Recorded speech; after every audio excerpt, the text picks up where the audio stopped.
Di hari ini kita kuliahnya online karena ruangan gedung MM dipakai untuk UTBK ya.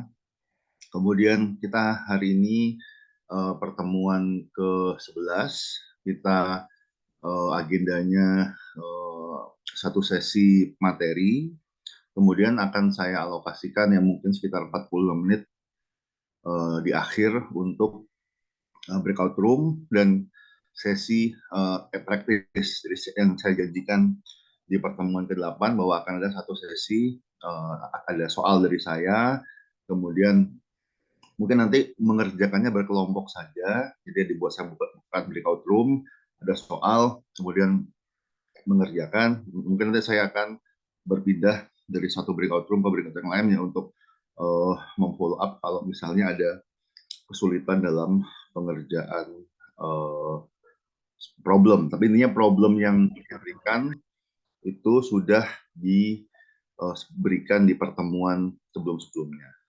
Mungkin problemnya sebenarnya sudah bisa dilihat di emas ya. Jadi di sini di emas, sebentar lagi sharing. Ya, di emas di sini di pertemuan ke-11 ada materi hari ini, Evans chapter 16, dan ini problems for practice. Nanti mungkin 45 menit terakhir kita alokasikan untuk ini. Mungkin kita langsung saja ke materi Evans. Jadi ini adalah chapter terkait decision analysis.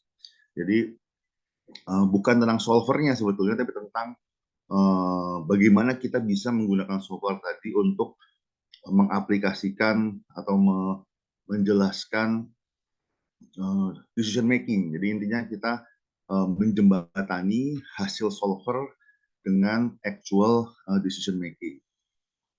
Nah, nah di sini tujuan dari analitika bisnis adalah untuk memberikan informasi kepada pengambil keputusan. Jadi bisa jadi yang melakukan analitika bisnis itu adalah pengambil keputusan itu sendiri atau pihak pihak ketiga ya, pihak ketiga yang kemudian hasil analitikanya itu digunakan oleh pengambil keputusan.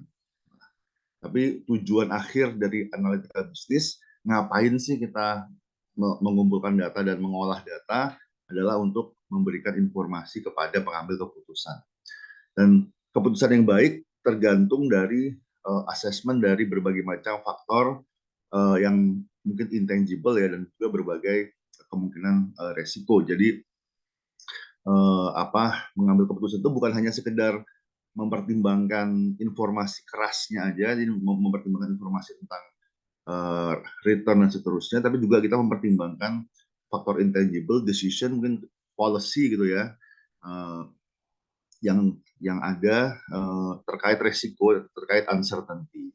Karena pasti yang namanya pengambil keputusan itu ada imperfect information. Jadi in reality, kadang-kadang kita belajar teorinya yang perfect rational information, di mana informasi semua tersedia, kemudian orang mengambil keputusan secara rasional, tapi in reality, decision making itu kita dihadapkan dengan informasi yang tidak sempurna, mungkin ada informasi yang salah, mungkin ada informasi yang tidak pasti, kemudian juga ada berbagai macam posisi atau berbagai macam attitude terkait dengan resiko ya, ada yang optimis, ada yang pesimis, ada yang netral, dan juga ada berbagai teknik untuk mensupport pengambilan keputusan.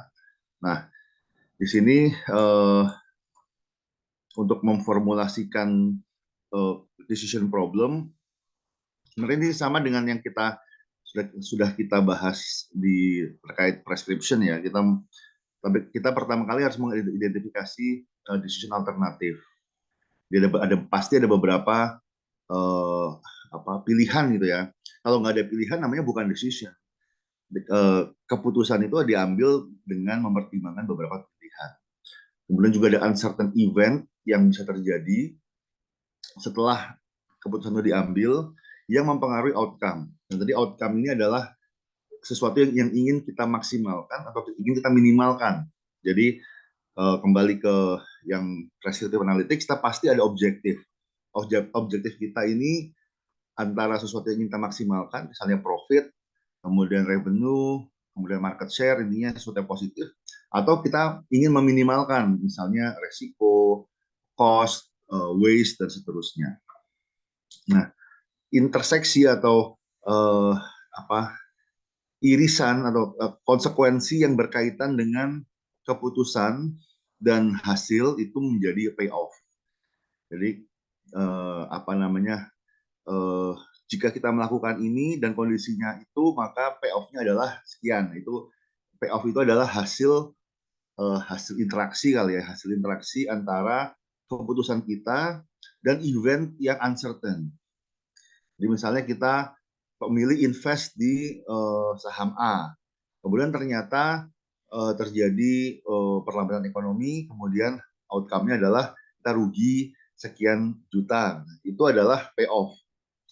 Atau misalnya kita invest di saham C, kemudian ada perbaikan ekonomi, kemudian kita untung sekian puluh juta, itu juga payoff. Jadi payoff itu bisa positif, kita bisa untung, bisa juga rugi.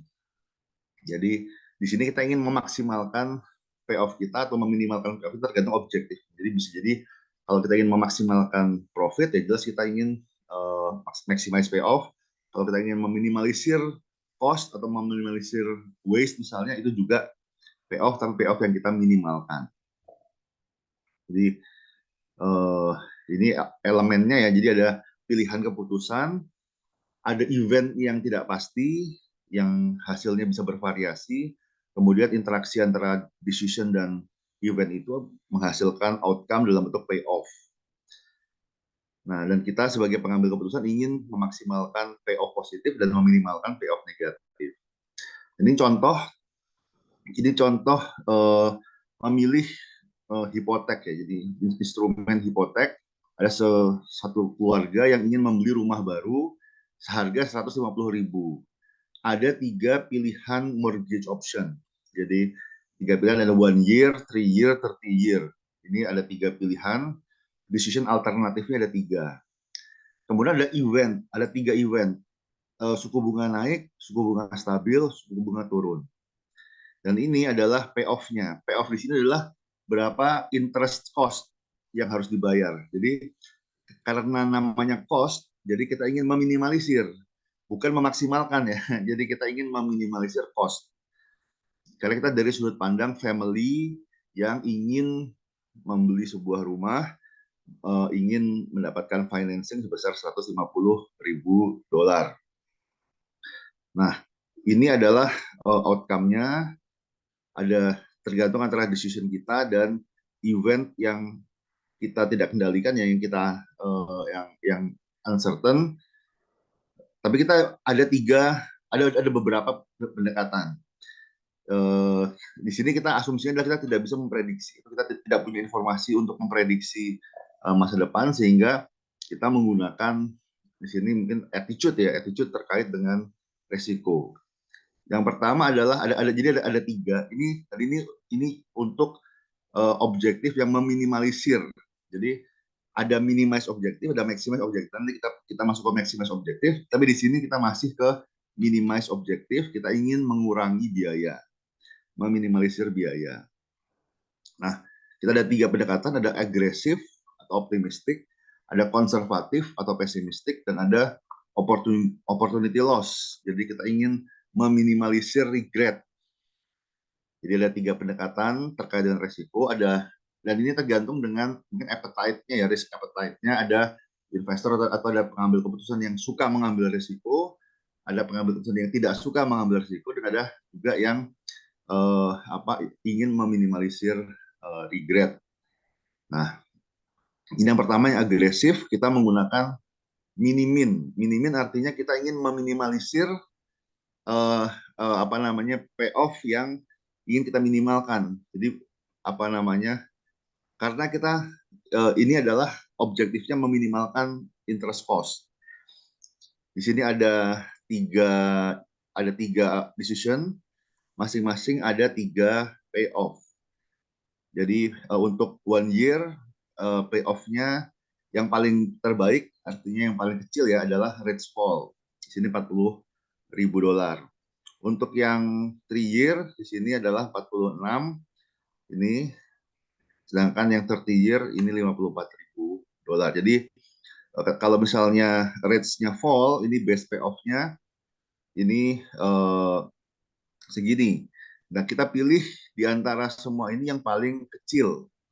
Ini ketika kita agresif ya, kita pilih kalau misalnya asumsinya positif semua, tingkat suku bunga turun, kita mendapatkan biaya yang paling kecil 40.000. Meskipun kita mungkin kita sedikit mengabaikan resiko bahwa kalau rates-nya naik, justru yang ini paling besar biayanya.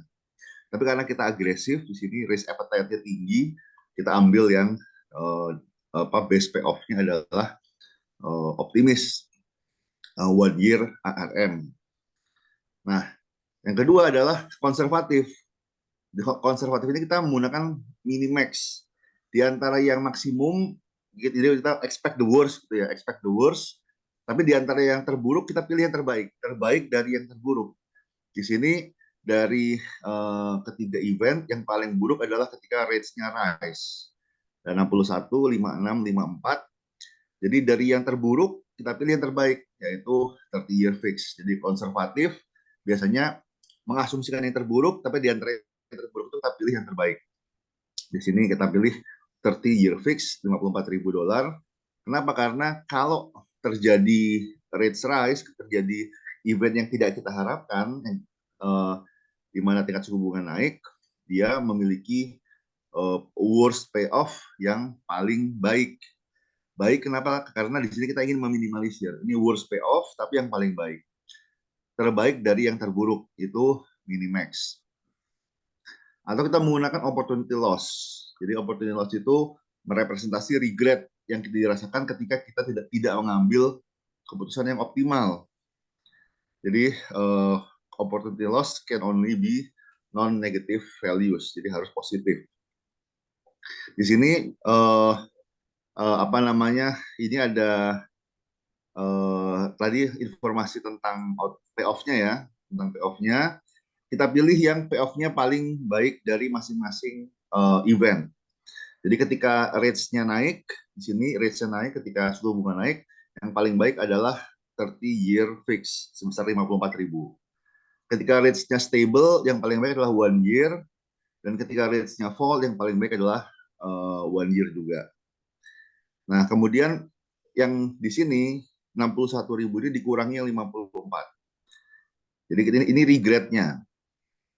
Regret-nya adalah kalau misalnya ternyata kita pilih 1 year ARM, tapi ternyata rates-nya naik, maka regret-nya 6.000 dolar. Kalau 3 year ARM, rates-nya naik segini. Kalau ini rates-nya stable, ini regret-nya, rates-nya fall, ini regret. Jadi simply menghitung regret tinggal dikurangi dengan outcome yang terbaik. Di sini outcome terbaiknya adalah 54.000, di sini outcome terbaiknya adalah 46.000, di sini 40.000. Ini 46 dikurangi 40 sama dengan 6.550. Jadi ini adalah ini dikurangi ini. Nah, setelah itu kita pilih minimize regret dari semua ini yang paling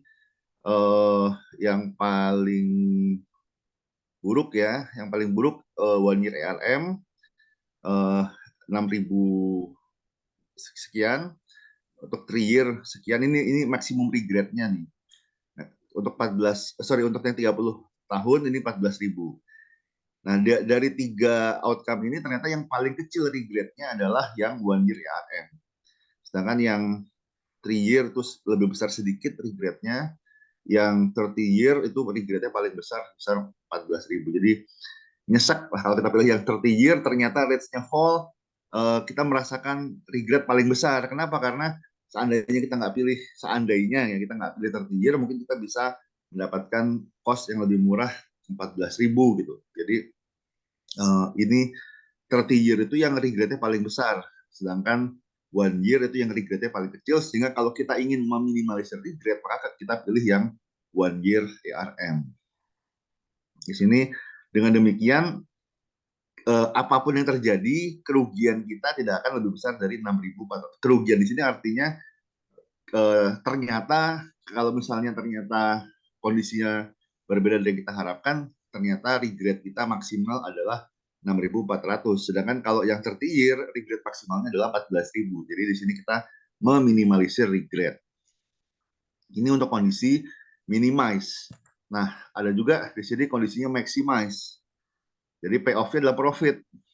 Sama, ketika kita agresif, maka kita memilih maximax. Jadi tadi kalau kita objektifnya minimize, maka ketika agresif kita minimin. Kita dipilih yang paling kecil dari yang paling kecil, yang terbaik dari yang terbaik. Kalau yang maximize, kita maximax yang terbaik dan dari terbaik.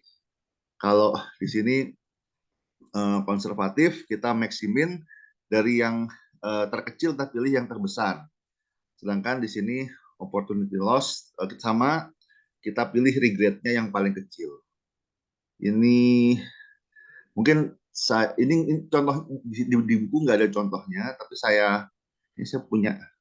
Jadi saya bikin sendiri. Ini contohnya. Ini contohnya.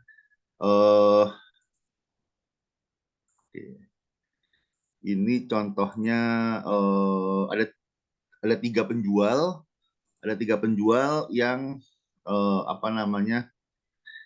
Jadi kita ingin memaksimalkan ya. Ini bedanya adalah kita ingin memaksimalkan profit. Ini ada 3 jenis demand increase, stable, decrease. Ada 3 seller ya, ada 3 seller A, B, C. Kalau kita pilih seller A di sini, sedangkan demand-nya increase, kita mendapatkan profit sebesar 70.000. Sedangkan kalau decrease, kita mendapatkan profit sebesar 7.000. Jadi ini kasus ini kita bukan meminimalisir, tapi kita memaksimalkan profit. Nah, tadi kalau kita agresif, kita pilih yang maximax. Jadi dari sini yang best outcome adalah 70.000, ini 60.000, ini 50.000. Kita pilih jelas yang yang terbaik. Ini agresif, kita pilih yang maximax. Sedangkan kalau misalnya yang konservatif, kita pilih yang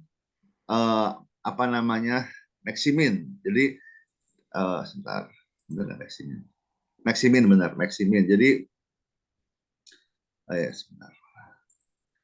Maximin maksudnya dari yang terkecil di sini, ini yang worst outcome, ada 30.000, 40.000, 50.000, kita pilih yang terbaik.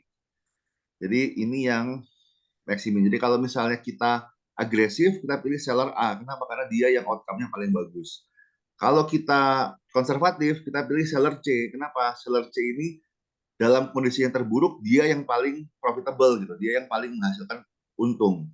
Atau kita gunakan expected regret. Di sini pada seller A, simply 70.000 dikurangi 70.000. Di sini, tapi ini harusnya absolut ya. Jadi harusnya absolut. Jadi expected regret itu pasti harus absolut. Jadi di sini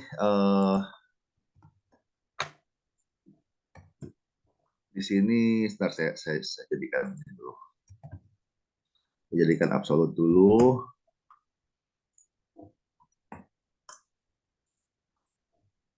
Oke. Jadi di sini maximize regret-nya 0 karena dia 70.000.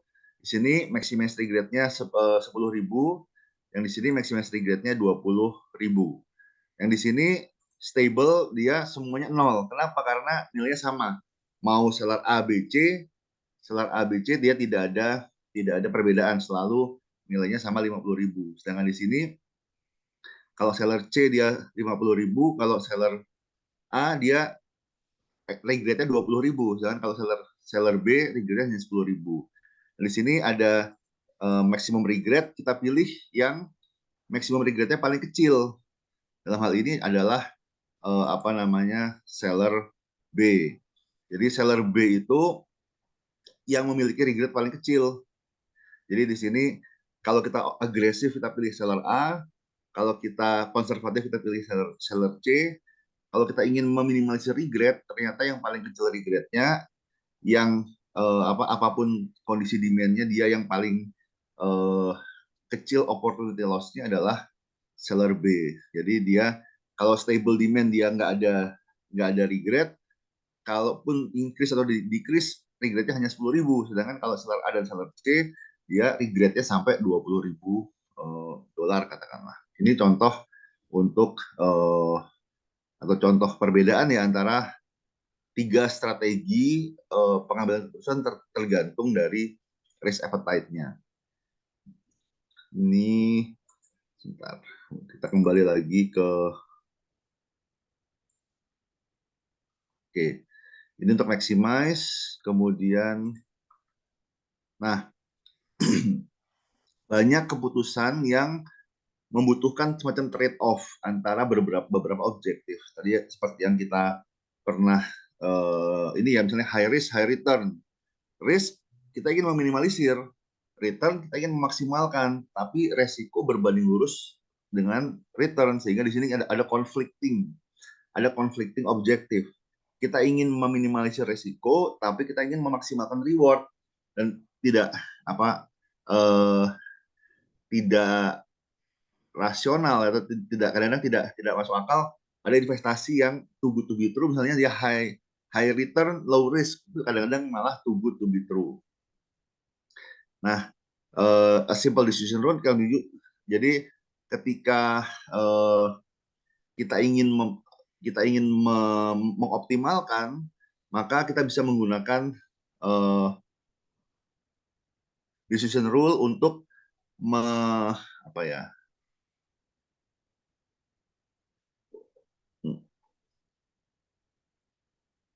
Sebentar. Untuk apa namanya? Melihat optimal trade-off antara kedua objektif. Di sini kita menggunakan chart, menggunakan grafik. Di sini ini adalah risk reward profile-nya ya. Dan bentar. Jadi ini adalah risk reward profile. Sebenarnya ini bisa kita gambarkan menggunakan solver yang kemarin. Jadi ini untuk investment ada apa namanya? Ada weighted return-nya dengan minimum risk. Nah, bagaimana kita mencari yang optimal? Kita lihat yang optimal itu kita lihat yang ada di garis tengah ini. Jadi garis diagonal di tengah ini 45 derajat. Ini adalah optimal return. Jadi ketika garisnya menyentuh, ketika grafik ini menyentuh garis yang diagonal ini, maka dia itu adalah yang paling optimal.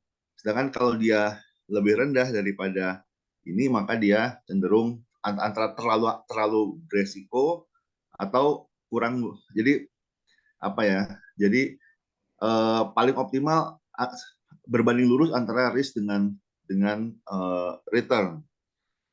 Jadi di sini the largest ratio occur at 6% di sini. Kenapa? Karena dia ada di di tengah-tengah yang berbanding antara resiko dengan return. Jadi ini ada return, pada return yang lain resikonya relatif lebih besar daripada returnnya. Jadi ketika jadi di sini pada garis yang diagonal ini resiko equals to return, jadi berbanding lurus. Sedangkan kalau yang ada di sini maka dia lebih besar resikonya dibandingkan returnnya. Kalau dia ada sampai melintas sampai dia lebih kecil daripada ini, maka dia apa ya namanya? Jadi dia mungkin dikatakan too good to be true lah ya. Jadi kita malah juga harus hati-hati, jangan-jangan itu adalah investasi bodong gitu misalnya. Tapi intinya di sini kita mengasumsikan ya bahwa yang optimal itu yang ada di garis diagonal ini. Nah, ini summary-nya bahwa ada dua macam objektif, meminimalisir atau memaksimalkan. Kalau meminimalisir kita memilih payoff yang paling kecil, kalau memaksimalkan kita memilih payoff yang paling besar. Ada tiga macam strategi, ada agresif, konservatif, serta ada opportunity loss.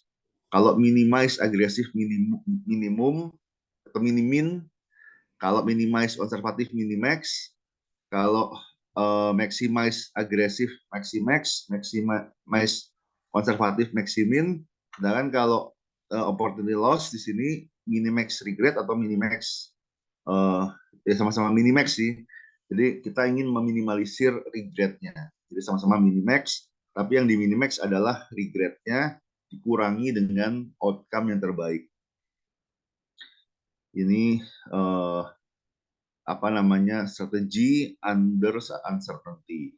Nah, dalam banyak keputusan kita nggak tahu probabilitasnya, kita nggak tahu informasi seberapa mungkin event terjadi, dan kadang-kadang kita mengasumsikan semuanya equally likely. Misalnya tingkat suku bunga naik, tingkat suku bunga stabil, atau tingkat suku bunga turun. Kalau kita nggak tahu prediksinya, nggak tahu forecastnya, maka kita mengasumsikan, oh ya tadi masing-masing punya probabilitas yang sama, sepertiga gitu. Kalau ada 3 outcome dan kita nggak tahu probabilitasnya, kita asumsikan masing-masing equally likely. Kita menggunakan average payoff.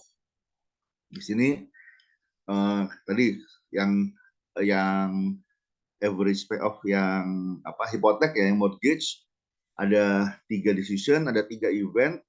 Kita nggak tahu probabilitas terjadi dari ketiga event ini. Kita asumsikan tiga-tiganya memiliki probabilitas yang sama, kemudian kita average.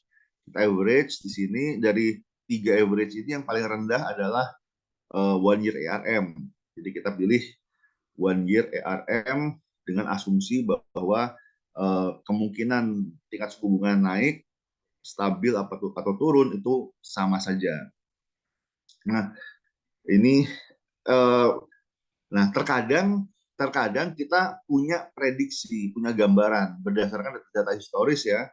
Berdasarkan data historis, setiap 3 tahun sekali ada sekian persen kemungkinan tingkat suku bunga naik gitu. Sekian persen tingkat suku bunga stabil, sekian persen tingkat suku bunga turun. Katakanlah ada informasi terkait dengan probabilitas, dan tidak mungkin dia berbeda dari satu. Jadi total dari ketiga outcome ini pasti, total dari ketiga probabilitas outcome pasti sama dengan satu. Jadi katakanlah di sini berdasarkan data historis 60% probabilitas tingkat suku bunga naik, 30% tingkat suku bunga stabil, 10% tingkat suku bunga turun. Kalau jumlah sama dengan 100%. Jadi ini probabilitasnya totalnya pasti sama dengan 100%. Nggak mungkin lebih, nggak mungkin kurang. Dan di sini kita bisa menghitung expected payoff yang lebih realistis ketika kita mengetahui probabilitasnya. Jadi misalnya dengan data historis kita tahu bahwa dari 10 tahun terakhir 10 tahun terakhir itu probabilitasnya tingkat suku bunga naik di awal tahun adalah 60%, tingkat suku bunga stabil 30%, tingkat suku bunga turun 10%. Dengan demikian bisa kita kalikan. Di sini ini dikali ini, ditambah ini dikali ini, ditambah ini dikali ini, hasilnya adalah ini. Kemudian ini dikali ini, ditambah ini dikali ini, ditambah ini dikali ini, hasilnya adalah ini. Sama di sum product gitu ya, kita peroleh hasilnya sekian. Ternyata yang paling kecil expected payoff-nya berdasarkan informasi tambahan terkait probabilitas ini adalah 3-year ARM. Jadi dengan informasi yang lebih baik, kita punya gambaran, jadi kalau kita nggak punya informasi yang ini kan, tadi kita lihat pilihannya antara 1 tahun atau 30 tahun. Gitu. Ternyata dengan informasi tambahan terkait ini, probabilitas rates fall itu cuma 10% gitu, sedangkan yang rates rise itu 60%. Jadi dengan demikian, setelah kita hitung, ternyata yang paling kecil cost-nya dengan mempertimbangkan probabilitas ini adalah 3-year ARM. Nah, asumsi implisit terkait dengan average payoff atau expected value adalah keputusan ini diambil berulang-ulang dengan jumlah yang besar. Jadi kita diambil setiap tahun, diambil berkali-kali begitu ya. Nah, untuk keputusan yang sifatnya hanya sekali, yang yang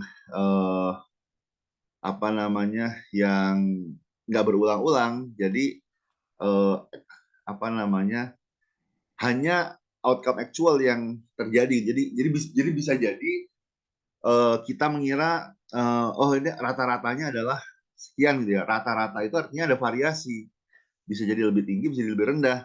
Dan in actuality, pada kenyataannya bisa jadi yang keluar adalah ternyata apa namanya, maaf, yang terkeluar adalah yang paling baik sebetulnya yang 30 year fix, misalnya ternyata rates-nya fall.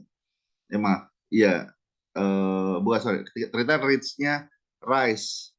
Jadi walaupun rata-rata probabilitasnya adalah sekian, atau weighted average-nya ya, jadi rata-rata tertimbang dari payoff-nya adalah 54.000 yang paling kecil, tapi pada kenyataannya bisa jadi adalah 56.000. Kenapa? Karena rates-nya actual-nya adalah rise, sehingga yang sebetulnya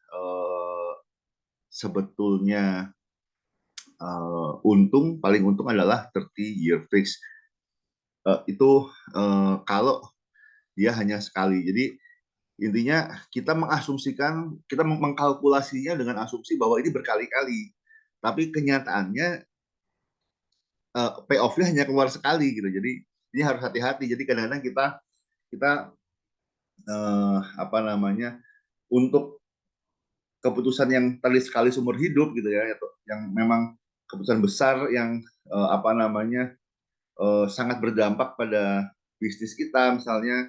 Jadi ya kita nggak bisa juga dengan mudah menggunakan pendekatan udah kita average aja atau kita tertimbang aja tanpa mempertimbangkan apa namanya, actual actual eventnya gitu. Karena uh, apa namanya average atau namanya uh, forecasting ya, ya bisa benar bisa salah. Itu yang harus disadari gitu. Nah, ini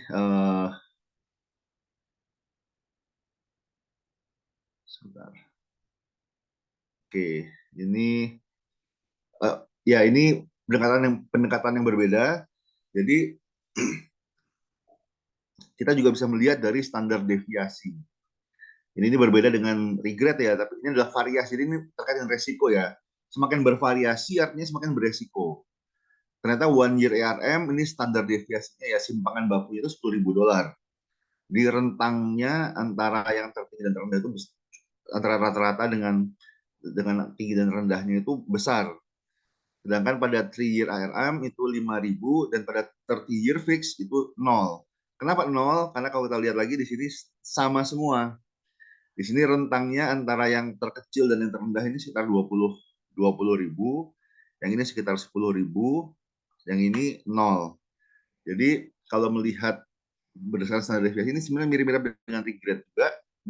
Pendekatannya pada apa namanya, variasinya ya, atau rentangnya ya, rentang payoff-nya. Ternyata yang paling kecil, rentang payoff-nya paling kecil, resikonya berdasarkan standar deviasi adalah 30 tahun, sedangkan yang paling beresiko kalau melihat dari standar deviasi adalah yang one year ARM. Ini apa namanya, pendekatan lain. Jadi intinya keputusan kita itu pasti beresiko. Nah, sekarang kita tinggal apakah ketika kita merekomendasikan ya kepada decision maker ya, kita menyajikan berbagai macam informasi, termasuk misalnya ya ternyata standar deviasi. Nah, kemudian kita kasih rekomendasi. Jadi jangan juga kemudian kita serahkan nih, ini hasil olah datanya, silakan putuskan sendiri. Yaitu kurang apa ya, kurang ya, intinya sebagai analis kita juga perlu memberikan rekomendasi dengan storytelling tadi ya, dengan berbagai macam skenario, berbagai macam pertimbangan, maka sebaiknya yang diambil adalah yang mana gitu. Nah, tapi kita menyajikan informasi yang komprehensif, kemudian kita simpulkan. Nah, kalau hanya mengandalkan standar deviasi, maka hasilnya seperti ini. Tapi sekali lagi, walaupun dari yang sebelum-sebelumnya rata-rata informasinya antara yang 1 tahun atau 30 tahun, bisa jadi pada beberapa keluarga yang tidak suka, mungkin yang ekstrim ya, antara yang dia uh, mungkin antara konservatif dengan agresif, dari yang di tengah-tengah, mungkin justru yang paling atraktif adalah yang 3-year IRM gitu. Jadi walaupun di sini dia 30 year fix, dia standar deviasi 0, tapi dia apa tadi mungkin payoff-nya cukup besar gitu ya. Jadi bisa jadi jadi meskipun yang 3 tahun ini tidak pernah menjadi yang terbaik atau jarang jadi yang terbaik di dalam evaluasi sebelum-sebelumnya, tapi bisa jadi untuk mengambil keputusan yang menyukai moderate risk level, jadi ada ya, mungkin moderat gitu ya, di tengah-tengah lah gitu. Mungkin bisa jadi ini justru menarik. Oh ya, dia kalau rugi banget, kalau untung ya masih untung gitu, tapi nggak terlalu besar untungnya, tapi dia resikonya di tengah-tengah lah, nggak terlalu tinggi, nggak terlalu rendah, bisa jadi itu menjadi pilihan. Jadi apa namanya, jangan kemudian ini pasti nggak ada yang tertarik, jangan seperti itu juga, karena bisa jadi tadi risk appetite dari decision maker itu berbeda-beda. Yang penting adalah kita sajikan datanya, kemudian kita berikan rekomendasi berdasarkan beberapa possibility. Kemudian dan ya bisa jadi yang diambil adalah yang di tengah-tengah, bisa jadi mungkin beberapa beberapa decision maker dia mungkin tidak suka ya terlalu ekstrim konservatif atau terlalu ekstrim agresif. Nah, ini bentuk lain untuk menyajikan tadi kan berupa tabel. Nah, ini bisa digambar dengan decision tree. Ini sebenarnya angkanya sama, jadi jadi hanya bentuk lain gitu ya. Bentuk lain mungkin memudahkan menggambarkan secara visual. Jadi ini bentuk storytelling juga, kita menggambarkan keputusan dalam bentuk decision tree. Ini di Excel ada add-on-nya, tapi ini sepertinya add-on yang berbayar ya. Jadi atau ada bisa di-download add-on yang gratisnya. Intinya adalah ini mungkin kita nggak mengikuti, tapi intinya adalah ada decision note, kemudian ada outcome-nya. Jadi ada decision note, ada event note. Jadi di sini ini adalah decision note, ada 3 keputusan, 1 year, 3 year, 30 year. Kemudian untuk masing-masing keputusan ada 3 outcome. Rates-nya naik, stabil atau turun. Ini probabilitasnya. Kemudian ini ini yang fullnya ada tiga keputusan, kemudian ada 3 event, ada probabilitasnya 60%, 30%, 10%, ini sama semua. Ini adalah payoff-nya. Ini cost-nya untuk 1-year ARM raise-nya rise, ini sampai ini cost untuk 30 year yang rates-nya fall. Nah, kemudian ini diperoleh, ini adalah probabilitas terbobot dari tiga-tiganya ini. Ini dikali ini, ditambah ini dikali ini, ditambah ini dikali ini, hasilnya ini. Kita peroleh. Kemudian di sini yang best decision adalah yang 3-year ARM. Ini sebenarnya sama dengan tabel yang ini. Jadi hanya bentuk lain. Iya, tabel yang ini. Jadi tabel yang ini dapat dibuat menjadi decision tree yang seperti ini. Sebenarnya nggak harus pakai aplikasi. Kalau misalnya teman-teman mau menggambar sendiri juga bisa, menghitung sendiri juga bisa. Tinggal simply kita ketahui ada decision branch dan ada event. Jadi ini decision branch-nya ada 3, kita mau mengambil keputusan. Kemudian juga ada masing-masing decision branch ada 3 event yang bisa terjadi. Ini contoh lain. Ini perusahaan obat ya. Nah, ini dia sedang mengembangkan obat baru, dan nanti sebelum bisa launching, sebelum bisa apa menjual obatnya dia harus melalui testing. Yang informasi yang diketahui sudah keluar uang 300 juta dolar on research. Ini sudah sunk cost. Jadi dia sudah keluar, artinya apapun decision-nya dia sudah rugi atau dia sudah habis 300 juta dolar. Nah, decision berikutnya adalah apakah melakukan clinical trial atau tidak. Kalau dia melakukan clinical trial, biayanya nambah 250 juta. Jadi sudah keluar biaya 300 juta, terus next decision dia nambah 250 juta atau tidak. Kalau dia stop, maka dia rugi 300 juta. Tapi kalau dia continue, maka biayanya nambah 250 juta, jadi 750 juta. Nah, kemudian probability of success following trial 30%. Jadi 30% kemungkinan setelah dia keluar uang 250 juta dia berhasil. Tapi 70% kemungkinan gagal. Kalau gagal, maka dia rugi 300 ditambah 250 juta.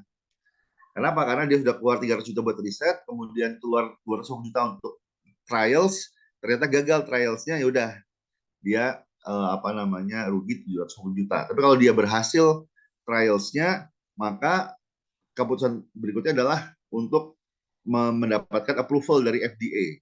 Biayanya 25 juta dolar dengan kemungkinan disetujui 60%.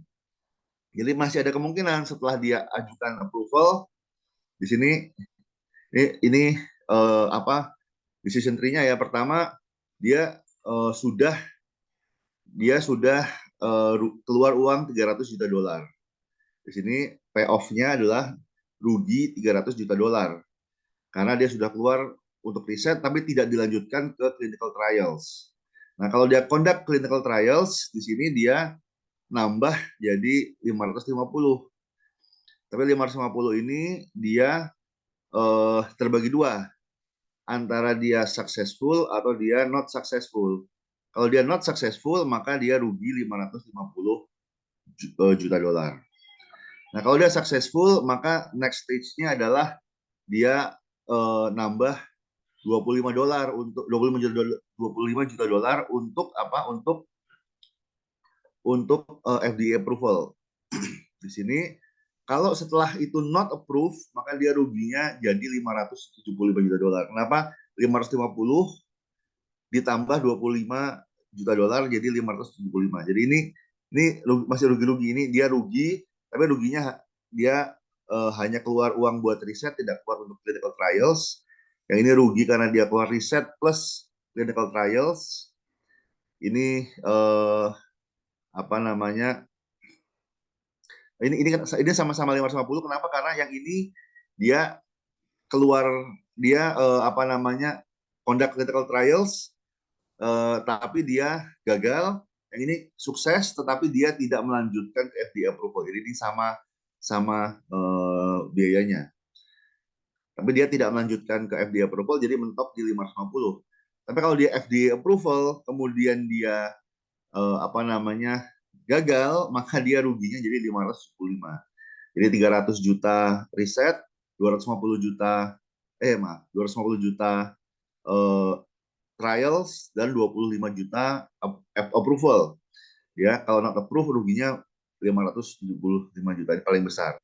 Nah, kalau di approve maka ada 3 kemungkinan.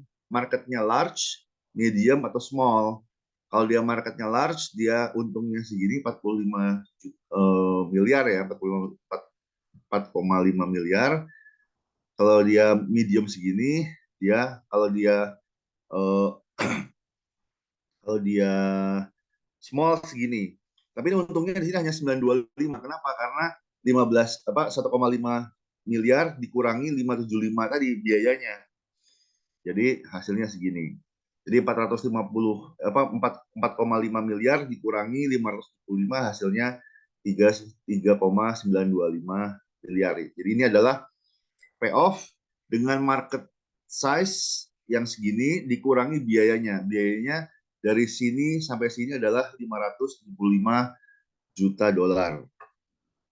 Jadi kita peroleh jadi setelah kita hitung, kita peroleh payoff-nya, di sini kita lihat di sini market large kita expected value-nya ya, if approved ini 60% dikalikan 3.925 ditambah 30% dikali ini tambah ini dikali ini hasilnya sekian. Ini adalah expected if approved.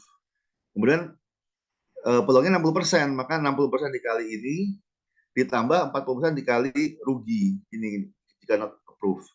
Ini kali ini tambah ini kali ini hasilnya ini. Jadi ini adalah expected return-nya jika dia seek FDA approval, baik dia baik dia baik dia approve atau nggak approve. Ini kalau dia nggak approve ya dia rugi, tapi expected-nya adalah sekian.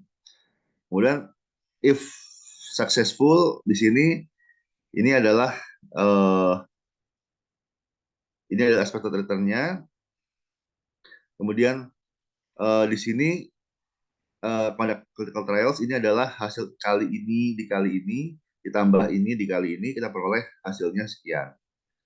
Nah, di sini kita pilih yang keluar di sini adalah hasilnya conduct trials. Kenapa? Karena kalau dia conduct trials dia masih expected value-nya masih di atas 300, di atas rugi 300 juta dolar. Sedangkan kalau dia stop development dia sudah pasti langsung rugi 300 juta dolar. Sedangkan kalau dia conduct clinical trials masih ada kemungkinan untung dan masih ada kemungkinan untung 74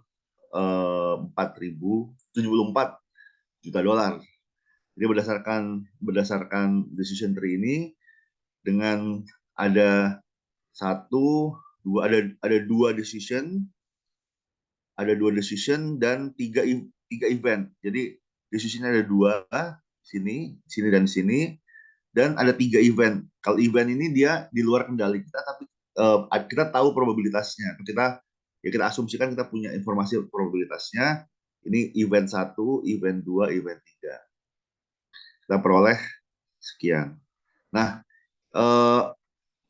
sebentar.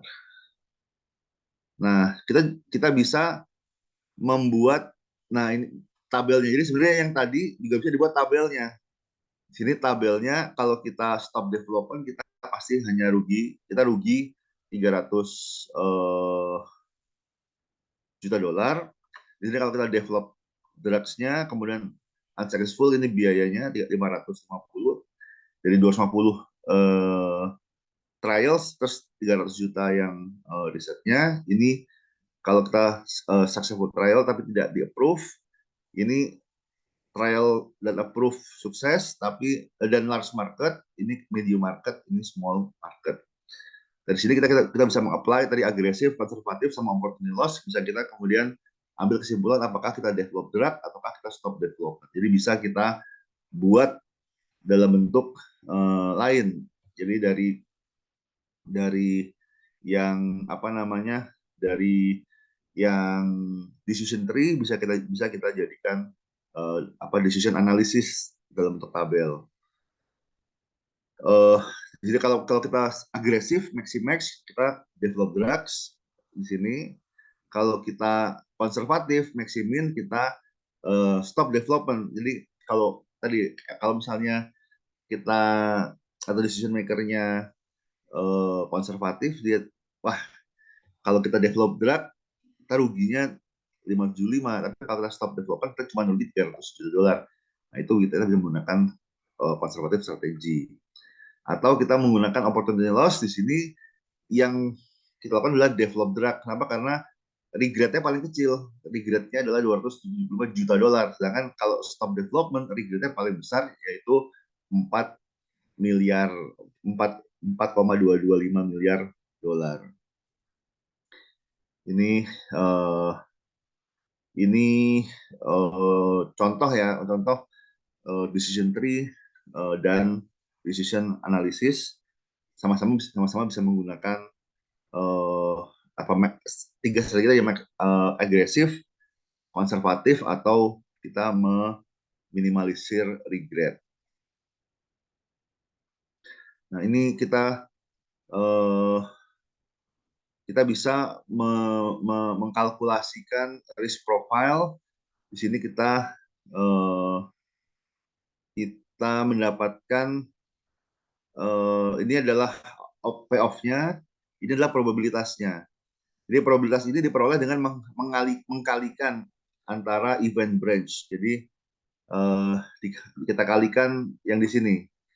Ini dikali ini kita peroleh probabilitas dia sukses dan marketnya large.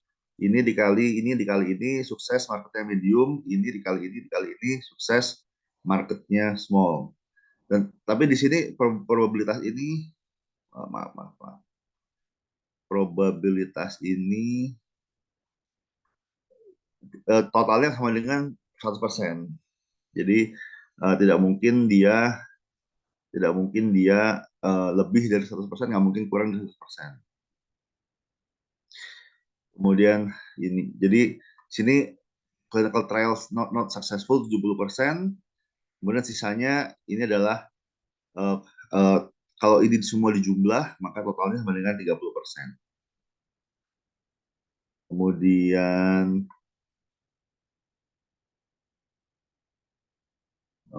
sebentar. Ini probabilitasnya. Kemudian kemudian kita melakukan sensitivity analysis pada decision tree. Jadi intinya kita bisa melakukan sensitivity analysis menggunakan decision tree. Ini contohnya ada airline revenue management.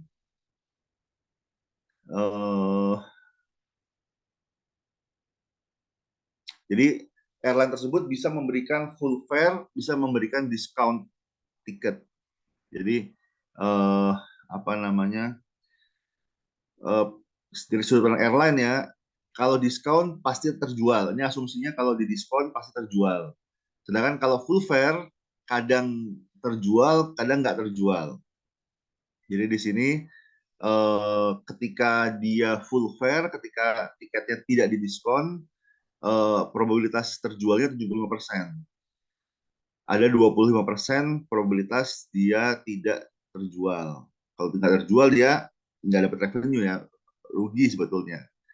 Sedangkan kalau di diskon dia pasti terjual, tapi diskonnya harganya $400.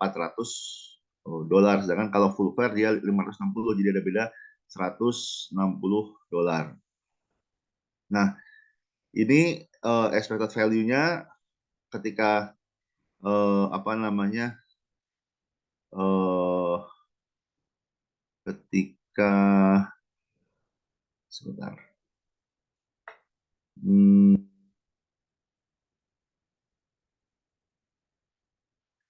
ini sebentar.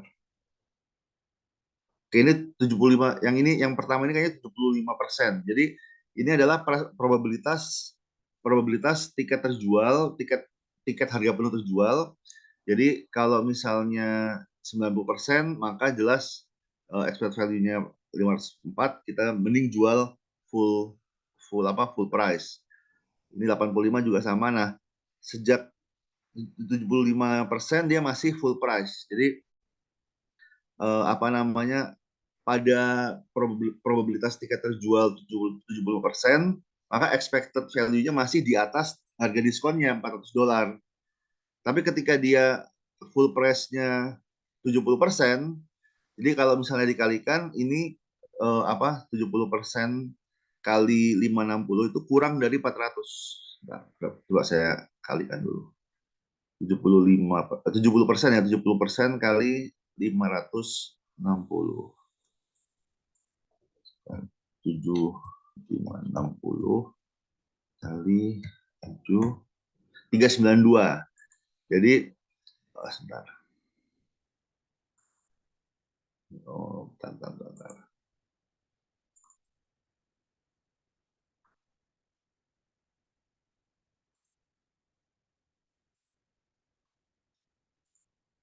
Oke, jadi kalau misalnya probabilitas harga probabilitas tiket harga penuh terjual itu hanya 70%, maka di sini expected value-nya hanya 390 sekian. Jadi mending dijual discount price $400 gitu. Karena expected value-nya masih lebih tinggi discount price dibandingkan tadi, karena probabilitas tiket harga penuh terjual itu kurang dari uh, expected value-nya kurang dari $400. Jadi di sini ini sensitivity analysis, ketika probabilitasnya di atas 75%, maka lebih untung jual harga penuh. Tapi kalau probabilitas tiketnya kurang dari 70%, probabilitas terjualnya kurang dari 70%, mending diskon aja. Jadi ini menjadi apa? Jadi ketika airline sudah punya informasi yang cukup ya, misalnya dia punya data probabilitas terjual harga penuh dari misalnya 5 tahun terakhir, dia punya informasi, oh tanggal-tanggal ini dia probabilitas terjualnya naik di atas 70%, maka nggak usah pakai diskon, tawarkan full price semua. Tapi begitu dia apa namanya harga apa dia pada low season ya, di mana probabilitas tiket terjual kurang dari 70%, ya udah baru menawarkan harga diskon. Ini sebentar.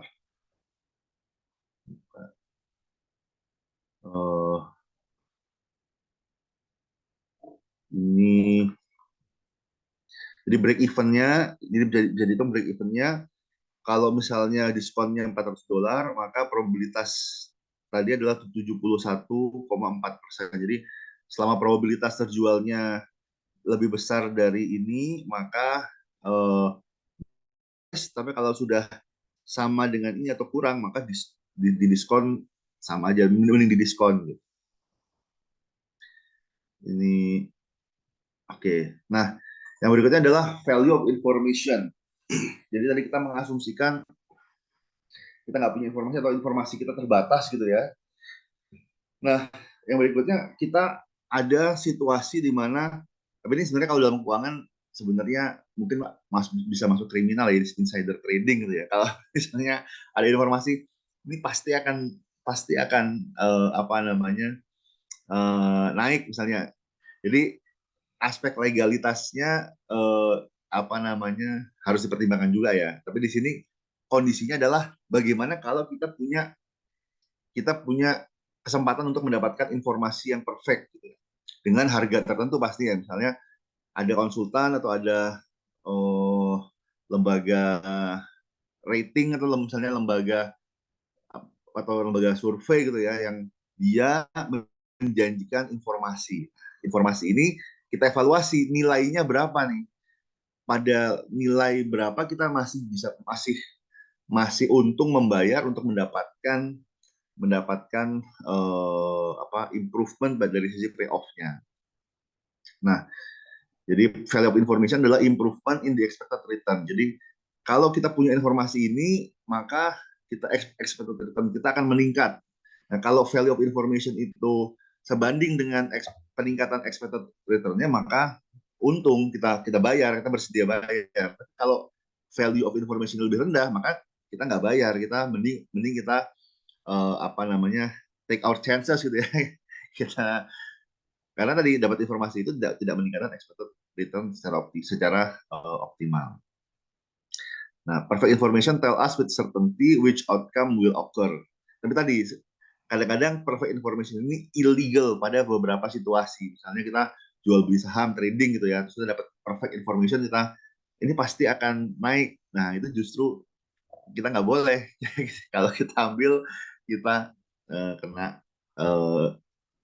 kena mungkin saya nggak tahu apakah ada intinya itu ilegal gitu ya.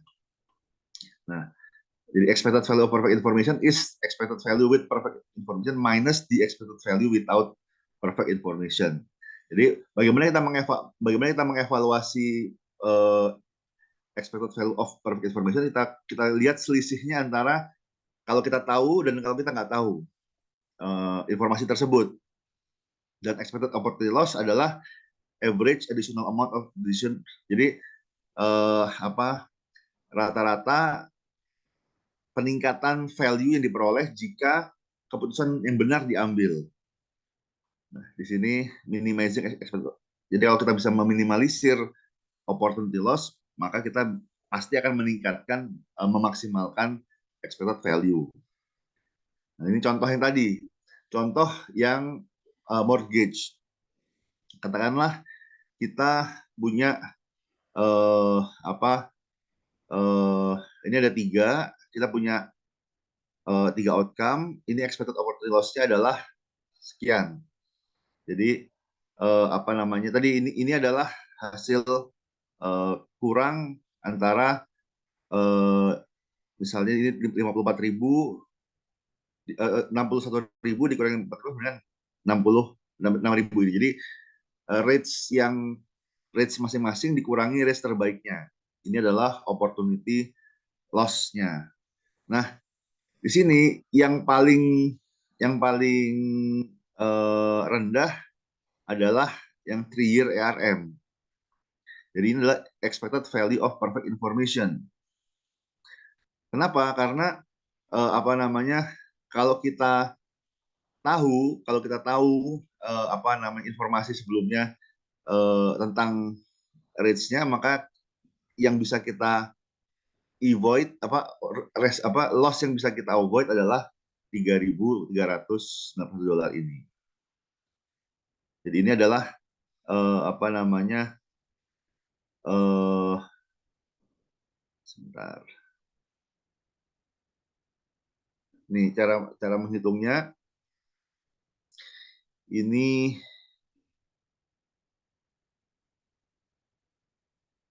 sebentar. Jadi jadi ini expected opportunity loss-nya adalah ini dikali outcome-nya. Jadi ketika rates rise 6.476 dikali ini adalah sekian. Ini dikali ini ditambah ini kali ini tambah ini kali ini adalah sekian. Ini kali ini ditambah ini kali ini sama dengan sekian. Jadi ini adalah expected opportunity loss. Jadi opportunity loss tapi juga sudah mempertimbangkan probabilitasnya. Tadi ada 60% rates rise, 30% rates stable, 10% rates-nya fall. Jadi berdasarkan informasi tadi, maka EVPI-nya adalah 3.391 ini. Nah, alternatif yang lain atau cara menghitung yang lain untuk apa namanya perfect information, di sini kita find the best decision. Di sini ini adalah yang untuk yang 60% yang ini, yang 30% stable yang ini, 10% yang ini. Kemudian kita kalikan ini dikali ini ditambah ini dikali ini ditambah ini dikali ini. Kita memperoleh ini adalah payoff best decision adalah 50.000 sekian. Dari mana? Ini adalah kalau kita tahu rates-nya bakal rise, kita pilih yang ini jelas. Kalau kita tahu rates-nya bakal stable, kita pilih yang ini. Kalau kita tahu rates-nya fall, maka kita pilih yang ini. Jadi kalau kita punya informasi, kan kita nggak punya informasi. Tapi kalau kita punya informasi, Pak, tahun depan pasti naik. Dan informasinya benar gitu ya, maka kita pasti akan milih yang tertinggi gitu. Kenapa? Kita sudah punya informasi. Kalau misalnya ada informasi, oh tahun depan pasti stabil, tidak akan naik, nggak akan turun, maka kita pilih yang ini. Atau kalau kita punya informasi, oh bakal turun, maka kita pilih yang ini. Nah, jadi kita tinggal mengalikan ini dikalikan ini ditambah ini kali ini tambah ini kali ini. Ini adalah best decision. Jadi kalau kita punya informasi apa yang akan terjadi tahun depan, maka kita payoff kita adalah sekian. Cost-nya, interest cost kita adalah 50.000. Nah, tanpa informasi tersebut, tanpa informasi ini, maka kita tinggal menghitung selisihnya. Selisih antara ini dengan ini berapa? Ini dengan ini selisihnya adalah 3.391. Bentar, iya. Sebentar. 5 selisih antara ini ya antara ini dengan bentar, selisih antara ini dengan ini, maaf. Jadi selisih antara 3-year ARM ini dengan expected payoff kalau kita punya informasi terbaiknya. ini adalah 3.391. Jadi yang ini sama. Jadi ini adalah expected payoff kalau kita pilih 1 year ERM dan kita nggak tahu ini. Jadi adalah informasi ketika kita nggak tahu mana yang terbaik. Jadi kita tanpa informasi, ini adalah kalau kita punya informasi. Kalau tahun depan rates-nya fall, maka kita pasti pilih yang 1 year ERM. Tapi rates fall itu kemungkinannya hanya 10%.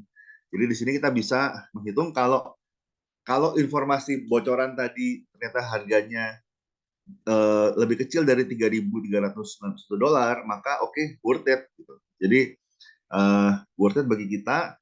Misalnya ada lembaga atau ada apa ya, konsultan yang bisa menjanjikan gitu ya, menjanjikan informasi apa untuk tahun depan bakal naik atau bakal turun atau bakal stabil, dan dia menawarkan katakanlah ya, oh biayanya $1.000, $2.000. Kalaupun $2.000, di sini kita hitung EVPI-nya masih di atas $2.000. Jadi masih untung kalau kita menggunakan jasa konsultan tersebut untuk meningkatkan atau memperbaiki ya payoff kita dari yang 54.000 tadi menjadi ya 50.000 ini. Jadi ada payoff, ada premium ya 3.391,40 sen. Kemudian yang berikutnya adalah decision with sample information. Ini tadi jika kita punya informasi assume at no cost. Jadi ada sampel, dan ini apa namanya, mungkin di marketing ya, jadi semacam market research.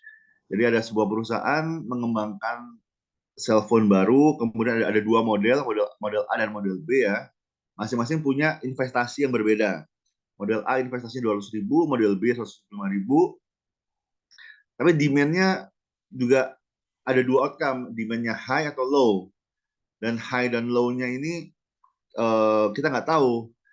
Nah, kalau kita high, revenue-nya 500.000, kita untung 300.000. Kalau demand-nya low, revenue-nya hanya 160.000, kita rugi 40.000. Sedangkan kalau yang model 2, kalau dia demand-nya high, revenue-nya 450.000, kita untung berapa nih? Untung 275.000. Kalau demand-nya low, kita rugi 15.000. Nah, di sini kita buat decision tree-nya. Ini high demand, low demand, high demand, low demand. Ini apa namanya outcome-nya? Kalau high demand kita untung 30.000, low demand tadi 40.000, ini 275, rugi 15.000. Ini model A, model B. Kita peroleh, kita hitung kalkulasi, ternyata yang masih untung adalah model A dengan ekspektasi 70% dan 30%. Nah, kemudian kemudian ada sebuah market research, sebuah konsultan gitu ya, konsultan pasar gitu ya, mungkin marketing konsultan. Dia melakukan sampel, dia melakukan sampling, dia melakukan survei, dia pilih, dia peroleh informasi bahwa informasi kita, kalau misalnya jadi 90% semua produk yang memiliki high consumer demand itu juga memiliki hasil survei yang bagus. Jadi surveinya 90% produk yang surveinya baik, actualnya juga baik. Jadi ini kita punya sampling nih. Sampling kita survei konsumen. Ketika hasil surveinya positif, maka 90% kemungkinan market realnya juga positif gitu, high juga. Nah, sedangkan kebalikannya 20%. Jadi dari apa namanya, dari yang sebelumnya mendapatkan high market survei respon, jadi surveinya positif, ada kemungkinan 20% dia mendapatkan low consumer demand. Jadi apa namanya, ini probabilitasnya ya. Jadi berdasarkan hasil survei sebelum-sebelumnya, ketika dia high survey demand, ketika dia high market response ya, ketika hasil surveinya positif 90%, dia apa namanya juga memiliki high consumer demand, dan tetapi juga ada 20% kemungkinan dia memiliki low consumer demand. Nah, kemudian di sini expect kita expect bahwa high survey response juga memprediksi high demand. Sedangkan low survey response akan memprediksi low demand. Jadi sebelum kita launching, kita survei dulu gitu ya. Dari hasil surveinya kemudian kita gunakan hasil survei itu untuk mengambil keputusan apakah kita mengasumsikan tadi high demand atau low demand. Ini menggunakan Bayesian rule untuk merevise probabilitas. Ini di sini kita peroleh high consumer demand jika ini jika probabilitas high consumer demand 70%, probabilitas low consumer demand 30%. Tetapi di sini ketika dia high survey response, ketika dia high survey response dan high demand itu 90%, probabilitas dia low survey response dan low consumer demand itu 20%. Jadi ini probabilitas dia hasilnya low survey tapi juga low, jadi akurat. Ini akurasi ya, ini akurasi kalau dia high survey, ini akurasi kalau dia low survey, sehingga probabilitas miss-nya ya, probabilitas meleset itu 10, untuk yang ini 10%, yang ini 80%. Kemudian menggunakan rumus Bayes, kita bisa menghitung probabilitas dia probabilitas dia high consumer demand jika dia memiliki high survey kita peroleh di 91,3%, sedangkan probabilitas dia low survey demand ketika hasil surveinya positif dia adalah 8,7%. Ini harusnya, ini kayaknya harusnya B2 deh. Ini maksudnya low survey response. Probabilitas dia high survey demand ketika sebetulnya, jadi surveinya low tapi actualnya high, itu probabilitasnya adalah 22,6%. Sedangkan probabilitas hasil surveinya jelek dan demand-nya actualnya juga jelek itu 77,4%. Jadi ini total harian 100, total harian 100.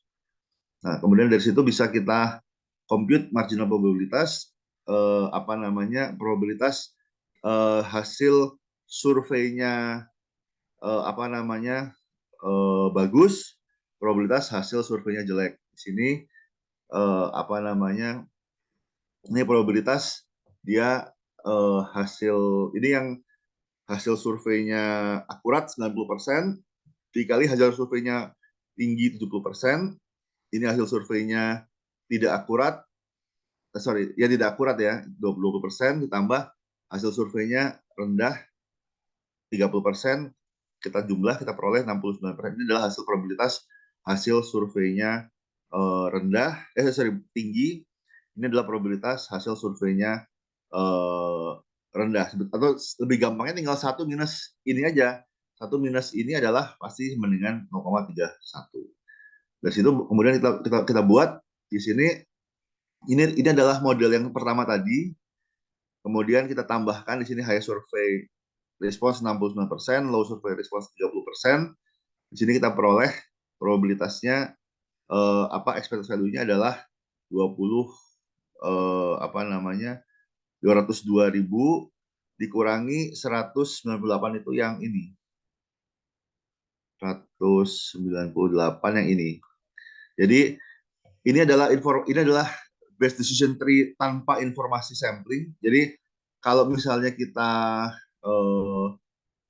langsung launching tanpa survei, kita expected value-nya 198.000 ya, 108.000 benar. Sedangkan kalau misalnya kita menggunakan survei terlebih dahulu, kita bisa meningkatkan keyakinan kita ya, sehingga apa namanya expected value-nya menjadi 202. Jadi kalau kita hitung selisihnya, maka expected value dari sampling information itu adalah $4.267. Jadi kalau misalnya lembaga survei tadi berapa cost untuk surveinya 5.000, maka nggak worth it. Kenapa? Karena dengan 5.000 tadi cuma bisa meningkatkan expected value sebesar 4.200. Jadi kalau ternyata dia hanya 3.000 atau 2.000, maka masih worth it. Itu bagian itu apa namanya contoh bagaimana kita menggunakan decision tree untuk mengkalkulasi apakah worth it sebuah informasi, apakah informasi itu dari perfect information ya, yang misalnya bocoran atau apa mungkin ya intinya informasi yang sempurna, atau dia berupa sampel. Kalau dia berupa sampel, masih probabilitas bisa jadi benar, bisa jadi salah gitu kan. Jadi tidak perfect information. Oke, dari sini ada pertanyaan. Kita sudah jam 11.16, kita masih ada waktu 40 menit untuk soal. Tapi sebelum masuk ke soal, apakah ada pertanyaan terkait materi hari ini? Jadi ini sebenarnya adalah follow up dari apa namanya yang solver kemarin. Jadi apa namanya sebenarnya bagian dari sensitivity analysis dan what if analysis. Jadi setelah kita melakukan analisis untuk preskriptif dengan logistik dengan programming, dengan linear programming, kemudian kita mempertimbangkan juga buat skenario what if analisisnya, bagaimana kalau kita positif agresif, bagaimana kalau kita konservatif, bagaimana kalau kita meminimalisir regret. Itu bisa kita modelkan juga dalam bentuk decision analysis. Oke, kemudian yang berikutnya mungkin saya share di sebenarnya sudah saya share di Emas, tapi mungkin lebih amannya saya share kembali di chat. Sebentar. Saya share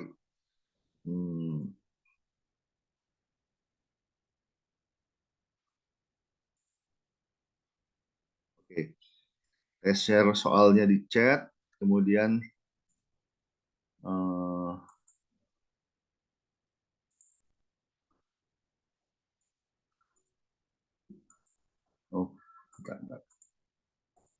jadi ini soalnya, ini